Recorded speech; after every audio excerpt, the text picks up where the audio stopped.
Hey guys, Jeff with Westcott Designs. So we're gonna start this new deal. We're gonna call it Tech Talk Tuesday on this 24 Tacoma. So these new Tacomas just started rolling out in the last couple weeks, and there's a lot of questions, and I see a lot of stuff on social media, people asking what offsets, what lift, what this, what that. And so what we wanna do is when people are buying these trucks, we wanna try to make this easier for them as a consumer on what works and what doesn't work and what you can run with this and what you can run with that, and just make it a whole lot easier. So when that day comes that you decide to add a lift or you add wheels and tires, how much offset can you put in your truck and what can you do to make the truck look better appearance wise? So we're gonna share that with you. So one of the first things to get larger tires on these new 24 Tacomas is there's the safety bracket that's mounted in up here in the front of the truck. It mounts down here in the front. You're gonna remove these little plastic clips out of the front corners here. You can use a flat screwdriver to pop it under and just release the top on it. That'll allow you to take off the top like this. Then you're gonna go here and you're gonna take out the 3 17mm bolts, and then that'll allow you to remove this safety plate right here in the frame. That's gonna clear up a lot of room for the side edge of the tire at full steering lock, back here closest to the firewall. That frees up a lot of room for these trucks. The biggest part of these trucks that plays into the situation is the wheel offset. A lot of people think just putting a lift on a truck will make whatever wheel you want to put in it fit in these trucks, and really that's not the case. It really comes down to wheel offset. If you get the right wheel offset on these trucks, you can really get a much larger tire on them without having to put a huge lift in these. So that's the nice thing is then you don't have to go to a big lift, get the car really high, raise the center of gravity, make the chances of the truck rolling over easier. What we're doing is we're just putting a nice, clean, mild lift in these trucks, which is our Westcott Designs lift, and then we're picking up about 2.5 inches in the front and 1 inch in the rear. It's actually 3/4 inch in the rear. Could we have gone taller? Absolutely. The reason we did not go taller on these trucks is for the fact that we have learned from the Tundras that the consumer that's out there wants more of a plush ride, a nicer ride. So what we decided on these trucks is that we wanted to soften up the ride. We didn't want to increase the preload too much and try to maximize the lift height on these. We wanted to make sure that we had enough rebound on these struts, the factory struts on these, to make a nice ride for these vehicles. And so what we did is we only picked up about 2.5 inches in the front of this truck to really make the ride nice and not have to overdo it. So now we've straightened out the wheel on this truck so you can see just how much poke outside the wheel well it has. We've taken measurements on this. So when we run a straight edge from the outside edge here, straight up and down, and then measure off the fender here, we're 2 3/4 outside the wheel well here from this point. Now, if you run a negative wheel, the wheel will continue to protrude outside the wheel well. If we go into a plus number, it'll continue to pull itself in underneath the vehicle. This is probably the largest outside I would go without sacrificing rubbing, cutting, and tire size. If we pull the tire back inside the wheel well a little bit farther, then it will allow us to increase the tire size without having any rubbing or have to do additional trimming. So on this truck, from the center of the axle here to the bottom edge of the wheel well here, we're 24 inches. On the rear wheel well back here, from the center of the axle to the bottom edge of the wheel well, we're 25 inches. Yes, we've got a 1 inch rake on this. Could we possibly have a lower puck in the rear? We may do that. But as of right now, at this 25 inches and 24 inches in the front, we tested yesterday. When we add 180 pounds to the bed of the truck here, it is completely level from front to back. And that just shows you how minimal amount of weight needs to be added to this truck to really affect the spring rate or the springs in the back of this truck to offset the change.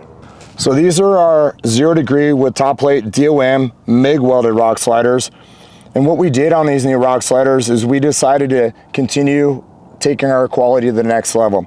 And so what we've done is we've radiused the front edge of the rock slider here to match the body line of the lower rocker panel here. And we've done so here in the back of the slider. We've done it the same way too. We've contoured it to match the bottom of the fender here. And the reason why we did this is just so everything flows really nicely across the top of the rock slider, matches the radiuses here. The other thing is that we're able to pick up a little more extension out the back here to give us a little more protection between the rock slider and the tire on the fender. We've also done with this is we've done a rear kick tube that comes all the way out to the corner. And we've done that in the front and the rear. And why we did that was to just add additional strength farther away from the rock slider base plates or frame plates. And then we've run 4 main tubes on this and then 2 kick-out tubes additionally onto this. So we wanted to make sure that this rock slider was as strong as possible on this vehicle. The other thing is we've got 5 bolt points on the bottom of the rock slider to just securely mount it to the bottom of the frame on this. And then we've got 11 mounting points throughout the frame on this that have screw holes already in the frame for that. The holes are located in the bottom of the frame. We do have inserts for there because they're not threaded, but it makes it really easy for the consumer to install these rock sliders. And as you can see, we've gone to our new design back here in the top plate. We've done an overlay plate here in the back just to step it up a bit. This one we did with a satin finish top with a brush finish base, and that was so we could tie it into these brushed wheels on this vehicle. So this is our no cutout visor on this. We talk about this all the time with our designs, and what we talk about is the angle of the windshield here. We want to do is take that angle and continue up with it so we can get the air to flow over the top of the vehicle without air going through our crossbars and creating drag or wind noise, turbulence as we'll call it. We want it to fit really tight up against the windshield here, pretty much primarily almost all the way across. You can see just on the back, the corners here, it does not, but that's because the contour of the roof and what our limitations are. But we're able to get this thing very tight across the top here. And then we've got obviously our name here in the front corner. One of the things that we did on these new roof racks, we decided there again to take things to the next level. We've actually gone to a 1/4 inch on the side pieces here. Is it necessary? No. Is it really gonna make a difference? No. Are we doing this just because we can? And that's really what it comes down to, is that we decided to take this to 3/4 inch. And this was really to, just as you can see as I rock the vehicle here, there's absolutely no movement in the side panels throughout the side here. These trucks now have 2 mounting bracket points throughout the top. They have the holes are already located in the roof, so there's no additional holes need to be added to this, and they bolt into the direct holes that are actually already provided for you on these roofs. So really nice. We tried to pull this roof rack down as far as we could, and the reason we couldn't get it down any farther is because we're limited on the antenna that's located in the back of the roof on these trucks. So we couldn't go down any lower. We wanted to make sure that if someone put something up here, it's not going to interfere with the antenna that's located in the center of the back of the roof on these trucks. With this truck and with Toyota's trucks in the last couple of years on the Tundras, we call them Easter eggs. And when we say Easter eggs, there's things that go into the design of what they build. We decided that, hey, let's build something that goes into the design on these. So all these cutouts and these cutouts throughout the roof rack all match a design that's on these trucks. It matches the logo that's on the hood for the new TRD Pros. Also doesn't match, it matches the hybrid emblems that are located up on the hoods on these trucks in the design. The other thing is that they make for good handles to grab onto if you need to step up here.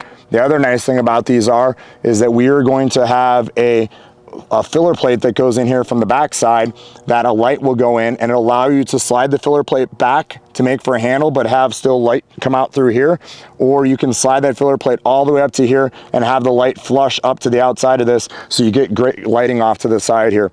We've already working on those. We've already developed them. They're not in production yet, but they will be here shortly. But that'll allow different things for this truck and this setup. The other thing is our new design here, our bottle opener. We decided not to do our traditional bottle opener on this. We decided to match the design of the vehicle a little bit more, to match some of the curves off the back of the cab here on the truck with our new design. And we decided there again to do a double overlay. So you can paint the backside here if you want to the color match of the vehicle, or you can leave it stainless steel, but the front one will come in the satin finish with a texture finish back here. So it really sets a presence on how this looks on the vehicle. Just really nice and clean, just the little details that are just take it to the next level. All right, so we've switched the wheels on this. We've gone to a plus 25 offset and a 17 by 8.5 with a plus 25. Now, there again, we take the measurement, we run a straight edge from top to bottom on this, and then measure off the wheel well here to the straight edge. We're actually 1 3/4 inches now versus 2 3/4 on the other side. I think this setup is a much more usable, a cleaner setup. It has a little bit of poke still, but more function with it as well. This one is a black finish wheel. This is a Method 305. This has the satin black here with the gloss black finish with the black bolts. We actually put on this truck because we were able to put on this truck. We put a 35 12.5 by 17, where the other tire was a 285 75 17, which is about 11.5-inch wide tire and just a little bit shorter tire, so not quite as tall. But this allows us to get this tire on this truck with our lift on it and get it to still pivot in the front and the rear and not have any rubbing issues with it because of the plus 25 offset. So we want to ask you, what is your look that you like? Is it the black wheels or is it the machine wheels? Let's take a look and you give us your opinion on what you think.